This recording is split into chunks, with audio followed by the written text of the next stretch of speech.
একজন মহিলা অ্যাস্ট্রোনট তার জীবনে প্রথমবার স্পেসে একটি স্যাটেলাইট ঠিক করতে গিয়েছিলেন, কিন্তু সেখানে গিয়ে তার সাথে ঘটল একটা বড় দুর্ঘটনা। আর শেষ পর্যন্ত সে ওখানে একাই ছিল। সে কি পারবে মহাকাশ থেকে পৃথিবীতে ফিরে আসতে? 7টি অস্কার জয়ী মুভি গ্র্যাভিটি। মুভির শুরুতে দেখা যায় নাসার কিছু অ্যাস্ট্রোনট স্পেসে একটি স্যাটেলাইট ঠিক করছে, আর ওই অ্যাস্ট্রোনটদের মধ্যে হেড ছিল কস্কি। কস্কি সবসময় তার কলিগদের সাথে মজার কথা বলতো, তার নিজের জীবনের ঘটনা শোনাতো। কস্কি ও তার একজন কলিগ হাবল টেলিস্কোপ নামে একটি স্যাটেলাইটের হার্ডওয়্যার ইনস্টল করতে গিয়েছিল। কস্কির কলিগের নাম ছিল ডক্টর স্টোন, আর ইনি ছিলেন একজন মহিলা অ্যাস্ট্রোনট। ডক্টর স্টোন ছিল এই কাজের স্পেশালিস্ট, আর এটাই ছিল ডক্টর স্টোনের জীবনের প্রথম স্পেস ভিজিট। অ্যাস্ট্রোনট কস্কি আর স্টোন গত এক সপ্তাহে এই স্যাটেলাইটে কাজ করছিল। তাদের কাজ যখন প্রায় শেষ হয়ে এসেছিল, হঠাৎ তখন পৃথিবী থেকে তাদের রেডিওতে একটি মেসেজ আসে, যত তাড়াতাড়ি সম্ভব এই মিশন ক্লোজ করে তোমরা তোমাদের স্পেসশিপে বসে পৃথিবীতে ফিরে আসো। তাদের এইভাবে স্পেস থেকে ফিরে আসতে বলার কারণ হলো রাশিয়া তাদের একটি স্যাটেলাইটকে মিসাইল দিয়ে ধ্বংস করে দিয়েছিল, কারণ ওই স্যাটেলাইটটি খারাপ হয়ে গিয়েছিল, আর ওটি ছিল রাশিয়ার সবথেকে ইম্পর্ট্যান্ট একটি স্যাটেলাইট। আর রাশিয়া চাইতো না তাদের গুরুত্বপূর্ণ ইনফরমেশন, স্যাটেলাইটটির ডাটা অন্য কেউ পেয়ে যাক। এরপর দেখা যায় মিসাইল দিয়ে স্যাটেলাইটটি ব্লাস্ট করানোর ফলে স্যাটেলাইটের টুকরোগুলো বড় বড় উল্কার আকার নিয়ে নেয়। আর এইসব ঘটনার ফলে স্পেসে অনেকগুলো স্যাটেলাইট নষ্ট হয়ে গিয়েছিল। আর এইসব ঘটনার ফলে সেই স্যাটেলাইটের টুকরোগুলোর আঘাতে আরও অনেকগুলো স্যাটেলাইট নষ্ট হয়ে গিয়েছিল। তার ফলে কস্কি আর ডক্টর স্টোন যে স্যাটেলাইটে ছিল, সেই স্যাটেলাইটের সমস্ত কমিউনিকেশন সিস্টেম খারাপ হয়ে যায়। ফলে তারা পৃথিবীর সাথে কোনো রকম যোগাযোগ করতে পারছিল না। শুধুমাত্র তাদের আশেপাশে থাকা অ্যাস্ট্রোনটদের সাথেই কমিউনিকেশন সম্ভব হচ্ছিল। এরপর দেখা যায় ডক্টর স্টোন আর কস্কি স্পেসশিপের ভিতর ঢুকতে যাচ্ছিল। ঠিক তখনই সেই ডেব্রিগুলো তাদের স্যাটেলাইটের উপর এসে পড়ে। সেই ডেব্রিগুলো এতটাই স্পিডে তাদের স্যাটেলাইটের উপর এসে পড়েছিল, যার কারণে ডক্টর স্টোন যে প্যানেলটির উপর দাঁড়িয়েছিল সেটি ভেঙে দুটুকরো হয়ে যায়। আর ওই ভাঙা প্যানেলের দুটুকরোর সাথে ডক্টর স্টোন স্পেসে হারিয়ে যেতে শুরু করে। কস্কি তখন ডক্টর স্টোনকে বলে, তুমি তাড়াতাড়ি নিজের বেল্ট খুলে দাও, নইলে সারা জীবনের জন্য তুমি স্পেসে হারিয়ে যাবে। তখন ডক্টর স্টোন অনেক কষ্টের পর তার বেল্টটি খুলে ফেলে, কিন্তু ততক্ষণে সে তাদের স্যাটেলাইট থেকে স্পেসে অনেক দূরে চলে গিয়েছিল। ডক্টর স্টোন এইসব ঘটনার সম্মুখীন আগে কখনো হয়নি। সে এই প্রথমবার স্পেসে এসেছিল, তাই সেই দুর্ঘটনা দেখে খুব ভয় পেয়ে যায়। তখন সে জোরে জোরে নিঃশ্বাস নিতে শুরু করে, আর তার ফলে তার স্যুটের ভিতরে থাকা অক্সিজেন তাড়াতাড়ি শেষ হয়ে যেতে শুরু করে। সে স্পেসে এতটাই দূরে চলে গিয়েছিল, যার ফলে কারোর সাথে কমিউনিকেশন সম্ভব হচ্ছিল না। তখন ডক্টর স্টোন ভেবে নিয়েছিল সে আর বাঁচবে না। ঠিক তখনই হঠাৎ কস্কির আওয়াজ সে শুনতে পায়। এরপর কস্কি স্টোনকে তার লোকেশন বলতে বলে, আর ডক্টর স্টোনকে তার স্যুটের লাইট জ্বেলে নিতে বলে। তখন ডক্টর স্টোনের কাছে মাত্র 4% অক্সিজেন বেঁচেছিল। আর ঠিক তখনই কস্কি ডক্টর স্টোনকে ধরে ফেলে। কস্কি স্যুটে এমন একটি কন্ট্রোলার লাগানো ছিল, যার ফলে সে নিজে কন্ট্রোল করতে পারত। এভাবে সে ভেসে ভেসে ডক্টর স্টোনের কাছে পৌঁছে গিয়েছিল, কিন্তু এই কন্ট্রোল মেশিন ডক্টর স্টোনের স্যুটে ছিল না। এরপর কস্কি ডক্টর স্টোনকে ধীরে ধীরে তাদের স্পেসশিপের কাছে নিয়ে যায়। যেতে যেতে কস্কি ডক্টর স্টোনকে বলে, নিজের ঘড়িতে 90 মিনিট সেট করে নাও। তখন স্টোন তাকে জিজ্ঞাসা করে, কেন? উত্তরে কস্কি বলে যে স্পিডে এই ডেব্রিগুলো ঘুরে চলেছে, ঠিক 90 মিনিটে এই ডেব্রিগুলো অরবিটে চক্কর লাগিয়ে আবার আমাদের দিকে ফিরে আসবে। তারা নিজেদের মধ্যে এসব কথা বলছিল। ঠিক তখনই তারা আরেকজন অ্যাস্ট্রোনটকে তাদের দিকে ভেসে আসতে দেখে। তখন কস্কি ডক্টর স্টোনকে বলে সেই অ্যাস্ট্রোনটকে ধরতে। এরপর কোনো রকমে ডক্টর স্টোন ওই অ্যাস্ট্রোনটকে ধরে ফেলে। এরপর তারা যখন সেই অ্যাস্ট্রোনটের মুখ দেখে, তখন তারা তার মুখে একটি গর্ত দেখতে পায়। এসব দেখে তারা ভাবে হয়তো কোনো ডেব্রি এসে ওই অ্যাস্ট্রোনটের উপর পড়েছিল, যার ফলে সেই অ্যাস্ট্রোনটের স্যুট ভেঙে গেছে এবং সেই অ্যাস্ট্রোনট মারা গেছে। এরপর কস্কি আর স্টোন তাদের স্পেসশিপের দিকে আবার রওনা করে, আর অনেক কষ্টের পর তার স্পেসশিপ পর্যন্ত পৌঁছে যায়। সেখানে পৌঁছে তারা দেখতে পায় ডেব্রির আঘাতে তাদের স্পেসশিপের সব ক্রু মেম্বাররা মারা গেছে, আর তাদের স্পেসশিপ পুরোপুরি ধ্বংস হয়ে গেছে। এরপর কস্কি ডিসাইড করে তারা তাদের স্পেসশিপ থেকে 1450 কিলোমিটার দূরে যাবে। সেখানে একটি ইন্টারন্যাশনাল স্পেস স্টেশন আছে, আর তারা যদি সেখানে একবার পৌঁছাতে পারে তাহলে তারা পৃথিবীতে ফিরতে পারবে। এরপর তার স্পেস স্টেশনের উদ্দেশ্যে রওনা হয়। যেতে যেতে স্টোনের অক্সিজেন ফুরিয়ে 1% এসে দাঁড়ায়, আর কস্কি স্যুটের ফিউল ততক্ষণে প্রায় শেষ হয়ে গিয়েছিল। এরপর সেই স্পেস স্টেশনের কাছে পৌঁছে কস্কি দেখে ওই স্টেশনের যে অংশ দিয়ে ট্রাভেল করে তারা পৃথিবীতে পৌঁছাবে, সেই অংশটি ওখানে ছিল না। তারা এই স্টেশনে পৌঁছানোর আগেই কেউ স্পেস স্টেশনে ওই অংশটি নিয়ে পৃথিবীতে চলে গেছে। আর আরেকটি যে অংশ আছে সেটি পুরোপুরি ড্যামেজ হয়ে গিয়েছিল, আর ওই অংশে প্যারাশুট খুলে গিয়েছিল। প্যারাশুট ছাড়া পৃথিবীতে ল্যান্ড করা কোনোভাবেই সম্ভব না।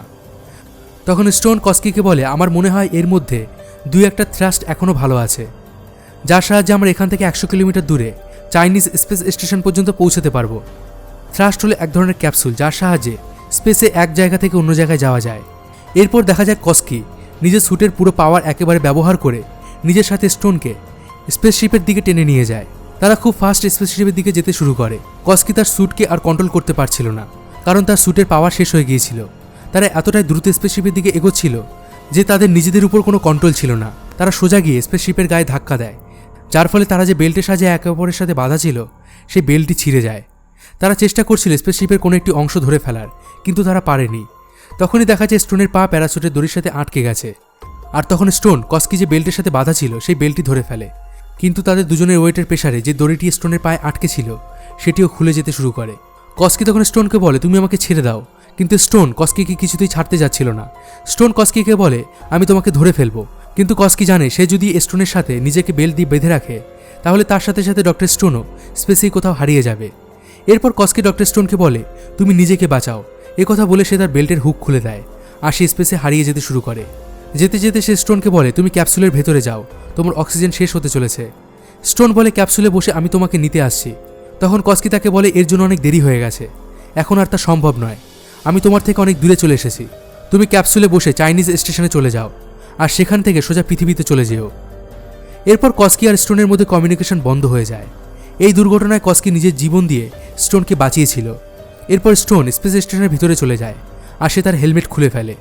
তার হেলমেটে বিন্দুমাত্র অক্সিজেন ছিল না। তারপর দেখা যায় স্টোন রেডিও সাহায্যে তার অপারেটরের সাথে যোগাযোগ করার চেষ্টা করছিল, কিন্তু সে কোনোভাবেই যোগাযোগ করতে পারছিল না। হঠাৎ তখনই সে দেখে স্পেস স্টেশনের ভিতরে আগুন লেগে গেছে।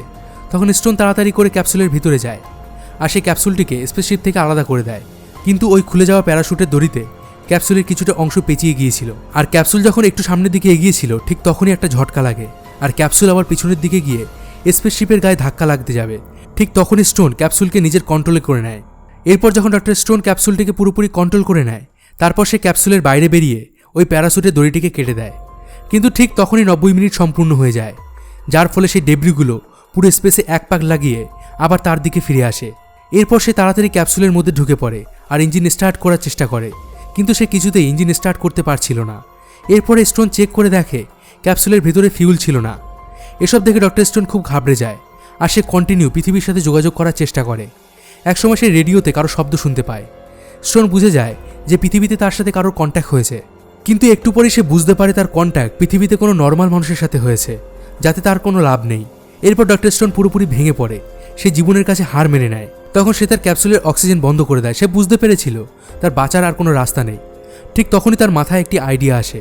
ডক্টর স্টোন ল্যান্ডিং সিস্টেমকে কাজে লাগিয়ে ক্যাপসুলকে চাইনিজ স্পেস স্টেশনের কাছে নিয়ে যায়, আর যখন তার ক্যাপসুল চাইনিজ স্পেসশিপের কাছাকাছি চলে গিয়েছিল তখন সে ক্যাপসুল দিয়ে বাইরে বেরিয়ে আসে, আর তার কাছে এবার একটি সিলিন্ডার ছিল যার সাহায্যে সে নিজেকে কন্ট্রোল করছিল।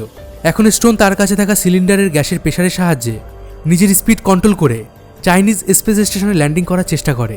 যখন সে নিজেকে স্টেশনের দিকে নিয়ে যাচ্ছিল ঠিক তখনই সেই সিলিন্ডারের গ্যাস শেষ হয়ে যায়। তখন সে কোনো রকম স্পেসশিপের একটি কোণা ধরে ফেলে, কিন্তু তখনই দেখা যায় সেই ডেব্রিগুলো তার দিকে আবার ধেয়ে আসছে, আর ডক্টর স্টোন কোনো রকমে নিজেকে বাঁচিয়ে নেয় এবং স্পেসশিপের ভিতরে চলে যায়।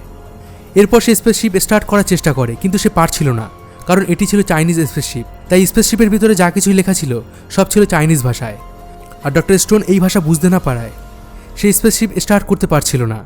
ডক্টর স্টোন কিছু বুঝতে না পারে একের পর এক বটন প্রেস করতে যাচ্ছিল। হঠাৎই সে দেখে ইঞ্জিন স্টার্ট হয়ে গেছে, আর স্পেসশিপ পৃথিবীতে ল্যান্ড করতে শুরু করেছে। কিন্তু তখনও যেন বিপদ তার পিছন ছাড়ছিল না। দেখা যায় স্পেসশিপ যখন পৃথিবীর কাছাকাছি পৌঁছে গেছিল তখন তা এতটা স্পিডে ছিল যার ফলে স্পেসশিপের ভিতরে প্রচণ্ড পরিমাণে হিট বেড়ে গিয়েছিল। তবে শেষ পর্যন্ত ডক্টর স্টোন পৃথিবীতে ল্যান্ড করতে সফল হয়, আর সে তার ক্যাপসুল নিয়ে একটি সমুদ্রে ল্যান্ড করে। তখন সে তার ক্যাপসুলের সাহায্যে সমুদ্রের জলে ডুবে যেতে শুরু করেছিল। তখন ডক্টর স্টোন ক্যাপসুলের ভেতর থেকে বেরোনোর চেষ্টা করে, কিন্তু সে কিছুতেই বের হতে পারছিল না।